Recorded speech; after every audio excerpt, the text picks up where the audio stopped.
Assalamualaikum warahmatullahi wabarakatuh. Perkenalkan, nama saya Sally Febrianti dari Prodi Manajemen.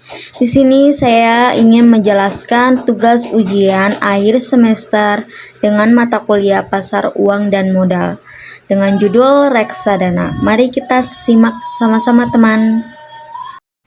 Nah, bagian yang berikutnya itu ada reksadana. Pengertian dari reksadana ini merupakan salah satu alternatif investasi bagi masyarakat pemodal, khususnya pemodal kecil dan pemodal yang tidak memiliki banyak waktu dan keahlian untuk menghitung risiko atas investasi mereka.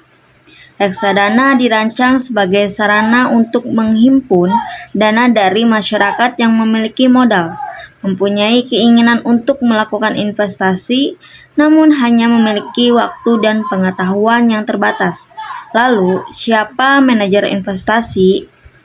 Manajer investasi adalah perusahaan keuangan yang telah mendapatkan izin dari Otoritas Jasa Keuangan atau OJK untuk mengelola dana masyarakat dalam bentuk portofolio investasi. Dan di sini juga ada jenis-jenis reksadana. Lalu yang pertama itu ada reksadana pasar uang atau disebut juga dengan RDPU. Adalah investasi pada efek bersifat utang dengan jatuh tempo kurang dari 1 tahun. Tujuannya adalah untuk menjaga likuiditas dan pemeliharaan modal. Lalu yang kedua ada reksadana saham atau RDS. Adalah reksadana yang melakukan investasi sekurang-kurangnya 80% dari aktifannya dalam bentuk efek bersifat ekuitas. Karena investasinya dilakukan pada saham, maka risikonya lebih tinggi dari jenis reksadananya lainnya, namun menghasilkan tingkat pengembalian yang tinggi. Lalu berikutnya ada reksadana pendapatan tetap atau disebut juga dengan RDPT atau reksadana obligasi atau RDO. Reksadana pendapatan tetap adalah jenis reksadana dengan melakukan investasi sekurang-kurangnya 80% dari aktifannya dalam bentuk efek bersifat utang. Reksadana ini memiliki risiko yang relatif lebih besar dari reksadana pasar uang. Tujuannya adalah untuk menghasilkan tingkat pengembalian yang stabil. Lalu berikutnya ada reksadana campuran. Sesuai dengan namanya, reksadana campuran adalah investasi dalam efek bersifat ekuitas dan efek bersifat utang. Lalu berikutnya ada fitur dan keuntungan investasi reksadana. Yang pertama ada meningkatkan diversifikasi. Dana dikelola dengan melakukan diversifikasi kepemilikan ke banyak instrumen. Diversifikasi dapat mengurangi risiko investasi. Lalu yang kedua ada likuiditas harian. Pemegang reksadana dapat menjual kepemilikan mereka kembali berdasarkan harga nilai aktiva bersih pada hari yang sama. Lalu yang ketiga, manajemen investasi profesional. Reksadana dikelola oleh manajer portofolio untuk mengawasi dan memantau strategi investasi dana investor. Lalu berikutnya ada investasi terjangkau. Dapat berpartisipasi dalam investasi yang mungkin hanya tersedia untuk investor dengan dana lebih besar. Lalu ada pengawasan pemerintah. Reksadana diatur oleh pemerintah serta berizin dan diawasi oleh Otoritas Jasa Keuangan atau OJK. Lalu yang terakhir ada kinerja transparan dan mudah dibandingkan. Semua reksadana wajib melaporkan informasi yang sama kepada investor sehingga investor lebih mudah untuk membuat perbandingan antara satu produk dengan yang lain. Dan di sini juga ada kelemahan reksadana di pasar uang. Yang pertama ada return lebih rendah daripada beberapa instrumen investasi. Walaupun profit reksadana jenis ini cenderung lebih stabil dan pasti, namun besaran return investasinya lebih rendah dibandingkan instrumen lainnya. Oleh sebab itu, investasi reksadana pasar uang mungkin kurang cocok jika Anda ingin mendapat keuntungan besar dalam waktu singkat. Lalu yang kedua ada nilai return dipengaruhi suku bunga acuan. Kelemahan berikutnya yaitu nilai return mengalami fluktuasi berdasarkan perubahan suku bunga acuan, sehingga risikonya jumlah return dari investasi ini bisa berubah-ubah. Namun kepastian mendapatkan profit masih terjamin. Lalu yang ketiga ada risiko gagal bayar.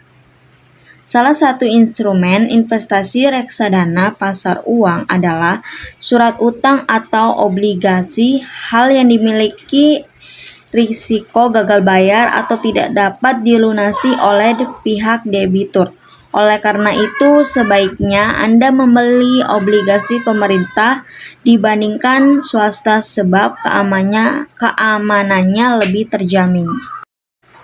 Lalu di sini juga ada cara kerja reksadana pasar uang. Lalu yang pertama, dana yang telah disetorkan investor akan diterima dan dikumpulkan menjadi satu oleh manajer investasi.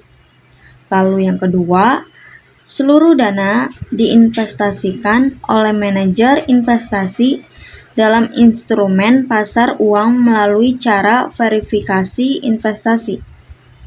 Verifikasi investasi adalah penyebaran modal dalam berbagai instrumen pasar uang dengan melihat kesepakatan dan kondisi ekonomi. Hal ini dilakukan manajer investasi untuk meminimalisir kerugian. Jika salah satu instrumen mengalami kerugian, maka dana lainnya tetap aman karena berada dalam instrumen lain. Lalu yang ketiga, manajer investasi membuat laporan investasi untuk diserahkan kepada investor. Biasanya laporan berisi hasil profit, kinerja instrumen, komposisi aset, dan portofolio efek. Lalu yang terakhir, setelah masa jatuh tempo, investor akan mendapatkan imbal hasil sesuai jumlah modal investasi. Lalu di sini juga ada contoh instrumen reksadana pasar uang. Yang pertama ada deposito bank. Instrumen pertama yakni deposito bank. Deposito bank ini merupakan dana investor disetorkan kepada bank dalam jangka waktu tertentu, di mana nantinya pihak bank akan meminjamkan uang tersebut kepada nasabah yang membutuhkan utang. Nantinya investor akan mendapatkan imbal hasil. Lalu yang kedua ini ada surat utang atau obligasi. Obligasi adalah surat utang yang diterbitkan oleh perusahaan swasta atau pemerintah untuk membuka kesempatan kepada masyarakat yang ingin menginvestasikan dananya. Uang tersebut akan dipinjam oleh instrumen yang menerbitkan sebagai modal atau pembiayaan negara. Lalu yang ketiga ada surat berharga negara atau disebut juga dengan SBN. Surat berharga negara adalah instrumen investasi yang diterbitkan oleh pemerintah berupa surat utang kepada masyarakat yang tertarik menginvestasikan uangnya untuk pembiayaan negara. Lalu di sini juga ada cara investasi juga loh reksadana pasar uang. Kalian yang pertama itu harus pilih lembaga investasi dengan kredibilitas terbaik. Yang pertama itu cara investasi reksadana pasar uang adalah Anda memilih lembaga investasi cara tepat.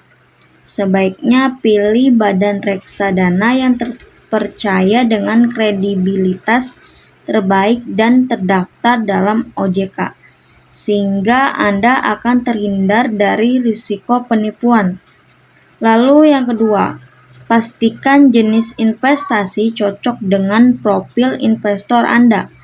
Sebelum mulai berinvestasi, penting mengenali profil risiko lembaga dan diri Anda sebagai investor.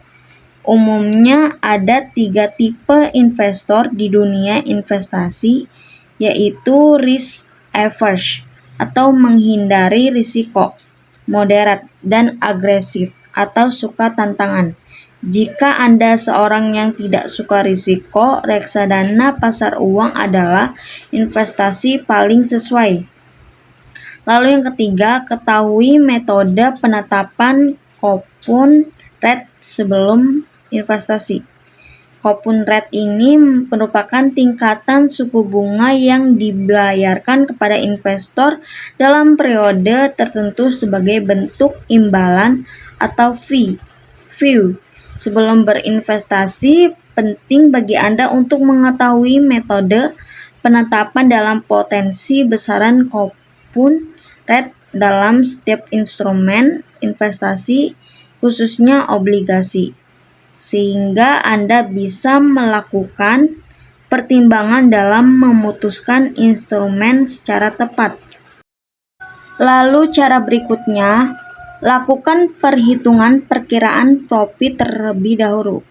Cara selanjutnya yaitu melakukan perhitungan perkiraan profit terlebih dahulu. Sebelum memulai investasi, silakan cek perhitungan dan prediksi laba instrumen tersebut. Kemudian hitung prediksi imbal hasil sesuai besaran modal investasi. Dengan demikian Anda memiliki gambaran potensi keuntungan dan kerugian instrumen investasi di masa depan. Lalu yang terakhir, sesuaikan jangka waktu investasi dengan kebutuhan pribadi. Terakhir, cara investasi reksadana pasar uang adalah memilih instrumen dengan jangka waktu sesuai keperluan pribadi. Terdapat beragam pilihan periode investasi dengan masing-masing karakteristik keuntungan dan kerugiannya. Begitu teman-teman, terampir pengertian dari reksadana. Terima kasih. Wassalamualaikum warahmatullahi wabarakatuh.